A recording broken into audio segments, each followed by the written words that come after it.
Buenas tardes. Pues continuamos con estos encuentros de cuerpo y alma en estos días tan especiales de Semana Santa.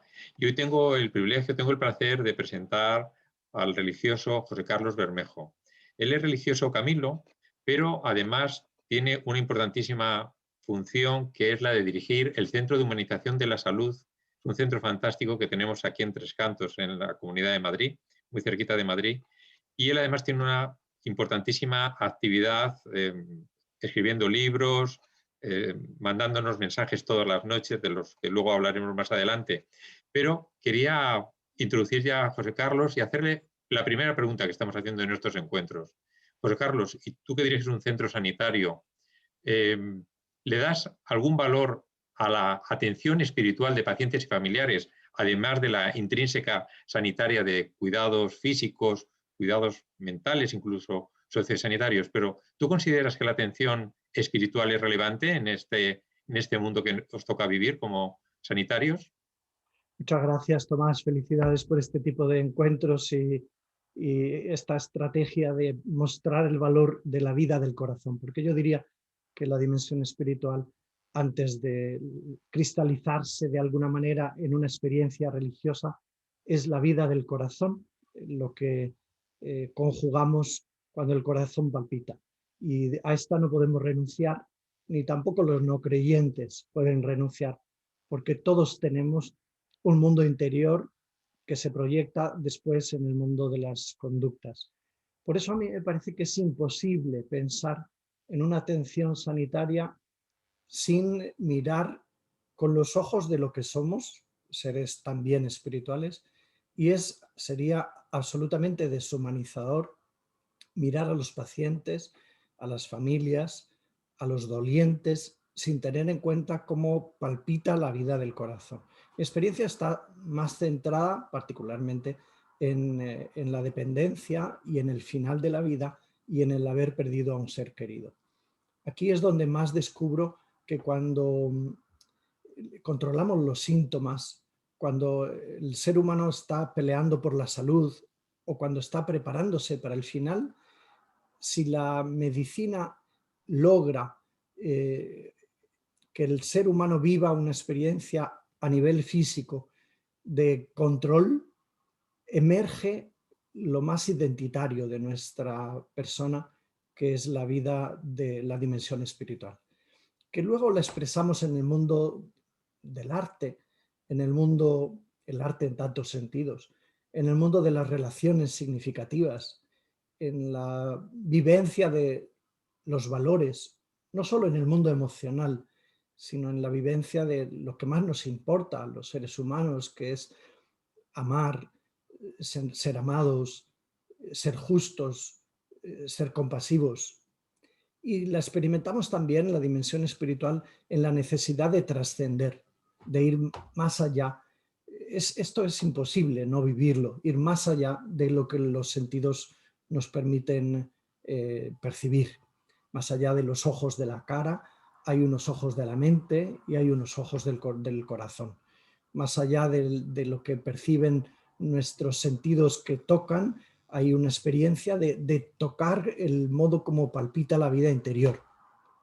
Y luego, en el caso de los creyentes, pues está el mundo de los ritos y el mundo de las creencias y de las profesiones, que no es solo una ideología o un conjunto de verdades de fe o dogmas o de costumbres morales, sino que es fundamentalmente una adhesión personal, en el caso nuestro, creyente cristiano, pues a la persona de Jesús y a la persona de Dios Padre, y al reconocimiento de que el Espíritu nos habita y nos consuela y nos da fuerza. Para mí, en salud, eh, lo voy a decir muy espontáneamente, sin la dimensión espiritual, las profesiones sanitarias serían veterinaria de cuerpos humanos. Es decir, es tan relevante la dimensión espiritual que es imprescindible para merecer la medicina, el nombre de medicina, y la enfermería, el nombre de enfermería, y las otras profesiones merecer el nombre que tienen. Por eso creo que considerar, integrar la dimensión espiritual es conjugar el verbo humanizar. De lo contrario, estaríamos deshumanizando. el dolor es dolor a nivel físico, el sufrimiento es del ser humano. La mirada del ser espiritual detecta el sufrimiento, no solo el dolor, y sale al paso del sufrimiento y no solo, digamos, de los síntomas físicos, que en esto los compartiríamos con el resto de las especies. Muchas gracias, José Carlos. Tienes una amplísima experiencia en tu doble vertiente, no solo aquí en España, sino que me consta que has viajado mucho por el mundo, sobre todo por Latinoamérica. Y te quería preguntar si tienes alguna anécdota especial, algún testimonio, alguna experiencia que quieras compartir en relación con esta atención espiritual a pacientes, incluso también a los familiares. Si ha habido algo que te ha llamado más la atención en ya tu dilatada experiencia profesional. Sí, en realidad la primera cosa que puedo decir es cómo a mi juicio se debe traducir, por ejemplo, como en este centro San Camilo, en Tres Cantos, donde atendemos pues, a 140 personas mayores, a 600 personas que fallecen aquí cada año y a 800 personas en duelo. En realidad, ¿cómo entiendo yo que se debe traducir la atención espiritual? Que es el resultado de mi experiencia. Aquí hemos contratado a 2 personas para la atención espiritual y son laicos. Es decir, entiendo que antes que nada la dimensión espiritual es laica. Luego, en las personas religiosas, no solo consagradas, como es mi caso, sino en las personas creyentes, el mundo de lo espiritual cristaliza también en la generación de comunidades y de costumbres, de creencias, de ritos concretos, de una solidaridad y una compasión particular con la que enriquecemos nuestra vida espiritual o en la que expresamos particularmente nuestra vida espiritual. Por eso creo que, mira, sí en general, más allá de encontrarme con una persona en concreto que también pueda hablar, mi experiencia es que para atender la vida espiritual en el mundo de la salud y de la enfermedad y del sufrimiento, esto hay que tomárselo tan en serio que tenemos que profesionalizar la atención y enriquecer el servicio que hacen los ministros, en nuestro caso los presbíteros y los diáconos, enriquecerlo también con otras personas cuya profesión y cuyo trabajo específico sea el diagnóstico espiritual, el acompañamiento espiritual, cuyo objetivo sea el bienestar espiritual, que tengan herramientas concretas de supervisión del trabajo, de atención espiritual, que impregnen en el resto de los profesionales una particular sensibilidad para detectar síntomas espirituales, identificar necesidades espirituales, conocer recursos espirituales, de tal manera que podamos entregar interdisciplinarmente lo que necesita la persona cuando está, particularmente cuando está ingresada y también cuando sufre en su domicilio y le atendemos. Personalmente he tenido experiencias de encuentro con personas que sufren mucho, pues por ejemplo por haber perdido hijos, porque sus hijos incluso se han suicidado, tantas otras veces en las que efectivamente están acompañando a pie de cama, no solo sufre el paciente, sino también su esposa, sus hijos, sus padres, ¿no? Y entablar un diálogo humilde, hay que decir esto, porque la dimensión espiritual no puede ser llevada desde de abajo, de arriba abajo, ¿no? Sino que se ha de encontrar en una horizontalidad de escucha compasiva, de presencia humilde.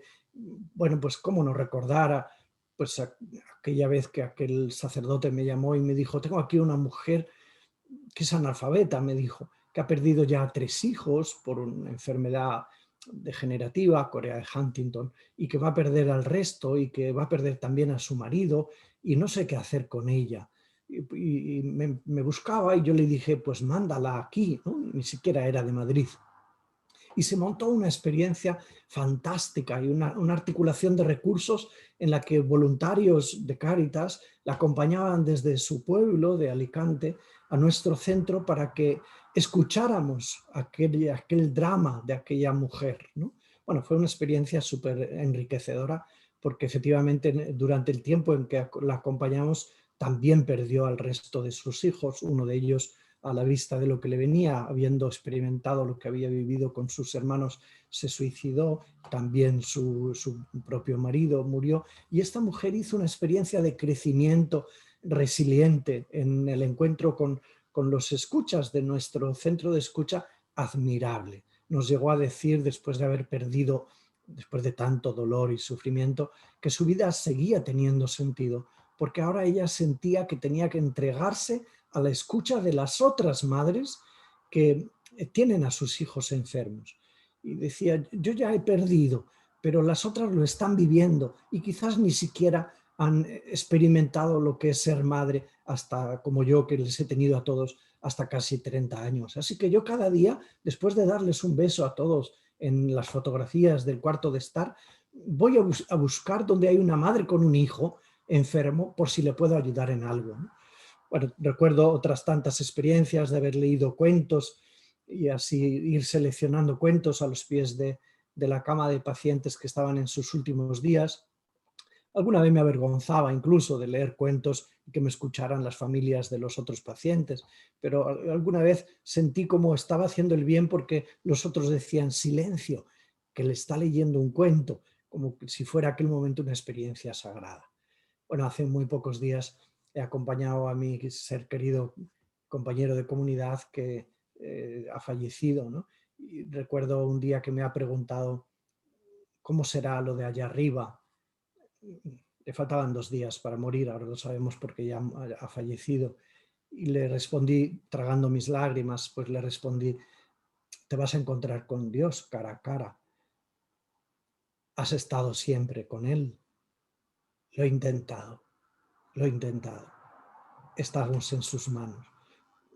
Bueno, esto se puede producir si hay una buena praxis médica que controla los síntomas y si hay una paciencia y, repito, y una humildad suficiente como para que nos encontremos en la verdad de lo que está pensando y sintiendo y quizás viviendo a lo mejor de manera angustiosa el paciente en su propia cama y su familia y el doliente.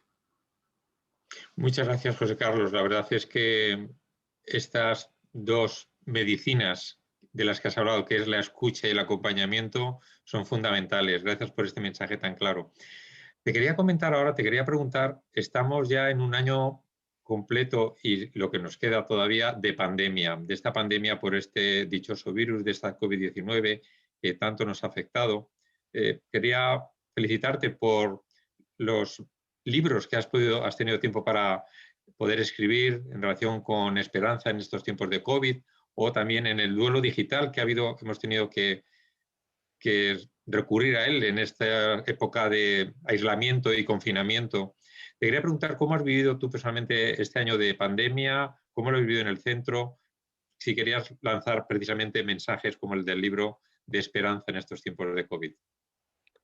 Pues dirigiendo también una residencia de mayores y el Centro de Humanización de la Salud y esta unidad de cuidados paliativos, que son un todo, los primeros días, a mediados de marzo del año pasado, fue un duro golpe la llegada del virus a nuestra casa. Fallecieron 34 personas mayores, sin contar los que fallecieron en la unidad de cuidados paliativos, donde el fallecimiento es una experiencia cotidiana, ¿no? Nos ha pegado duro. Yo vi cómo enfermaba la mitad de los profesionales, de compañeros de nuestro centro, y enfermé yo mismo. Cuando empecé a experimentar los primeros síntomas, antes de ingresar en el hospital también, yo estaba trabajando sobre el tema del duelo digital, porque desde hace años ya había descubierto que están sucediendo muchas cosas en el duelo que tienen que ver con el mundo digital, códigos QR en las lápidas, personas, perfiles que están vivos en el mundo de la red y se mezclan con los difuntos, memoriales digitales, asambleas digitales, cementerios digitales, en fin, estaba experimentando que había muchas cuestiones. Entonces, cuando enfermé, dije yo, no, si puedo un poquito cada día con este tema no voy a continuar porque, en fin, estoy también yo mismo amenazado y yo experimenté mi miedo a la muerte y sobre todo mi duelo vicario, mi sufrimiento que estaba asociado sobre todo a la idea de que me muriese y mis hermanas y mis seres queridos no pudiesen ni siquiera encontrarse, ni verme, ni ritualizar, ni celebrar, ¿no? Ni hacer, celebrar cristianamente el dolor por el misterio pascual con ocasión de mi fallecimiento. Bueno, entonces aparqué este trabajo y empecé a trabajar sobre otro que también tenía empezado, que era el estudio sobre la esperanza. La esperanza no es específica del cristiano o del creyente, sino que está metida en los tuétanos del ser humano. Es un dinamismo que nos permite estar vivos, ¿no? Circula por dentro de nosotros como circula la sangre. La estaba estudiando en Pedro Lainentralgo, en otros teólogos, Moltmann, en fin, en Inespe Salvi de Benedicto XVI. Y entonces expresé estas ideas que tenía y las puse a orden entre la enfermedad y la recuperación. También porque me estaba dando cuenta que a mi alrededor hacían falta voces que nos reforzaran, porque masticábamos la angustia, el miedo. Mi propia casa se convirtió en otro hospital, ¿no? En donde vivo con mis compañeros religiosos. Se hospedaron los médicos, enfermeras que enfermaron, auxiliares que enfermaron, y aquellos que sin enfermar no querían volver a su casa, porque volver a su casa pues aumentaba el riesgo de contagio a sus propias familias, donde también había personas vulnerables. Por eso escribir sobre la esperanza fue para mí un agarradero y una ancla, que es el símbolo universal de la esperanza, el ancla para mí y para mi entorno.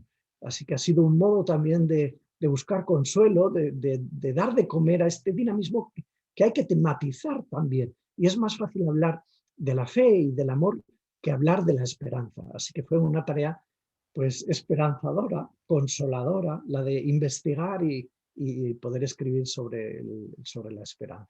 Cuando ya pude, recuperé el trabajo de duelo digital y añadí un segundo capítulo sobre duelo digital y coronavirus, porque en este momento pues ha habido que decir, y todavía habrá que seguir diciendo en parte, que o digital o nada, ¿no? Muchas asambleas no las hemos podido celebrar, no nos hemos podido dar abrazos, muchos seres queridos perdidos no los hemos podido ver y honrar, y entonces el mundo digital, que es también real, el mundo virtual, que es también real, nos ha abierto posibles para expresarnos nuestros sentimientos, nuestras condolencias, nuestra solidaridad en medio del dolor. Cuando murió el primer ser querido de mi compañera, una de las compañeras que fue su padre por coronavirus, entonces me sentí motivado para grabar, y todavía lo sigo haciendo, cada noche un minuto y medio de oración de agradecimiento por la vida. En mí me invadió un deseo de agradecer de manera más explícita, si cabe, la vida y la cotidianidad a Dios, cuando estábamos masticando la incertidumbre y experimentando pues un duelo colectivo y sin poder celebrar de manera ritualizada con la presencialidad. Así que desde entonces todas las noches comparto con muchas personas este minuto y medio de agradecimiento a Dios por cosas muy sencillas y por la cotidianidad y sobre todo por la vida, a pesar de estar amenazados por la muerte, por tanta vulnerabilidad que tenemos con ocasión de este virus y con ocasión de nuestra naturaleza humana. Muchísimas gracias, José Carlos. De verdad que te agradecemos estos testimonios, estas frases, y te voy a pedir dos favores. Uno, que no cambies, que continúes potenciando estos talentos que tienes, tanto de la escritura como de la palabra, y que por favor sigas mandando ese mensaje todas las noches a las 10 de la noche en punto, que tanta tranquilidad, tanta serenidad, tanta paz nos trae en estos tiempos todavía de incertidumbre, porque estamos conviviendo con este virus. Muchas gracias de todo corazón, José Carlos, por participar en estos encuentros de Un Cuerpo y Alma. Muchas gracias. Gracias, Tomás. Un abrazo con mucho cariño. Un abrazo virtual. Gracias.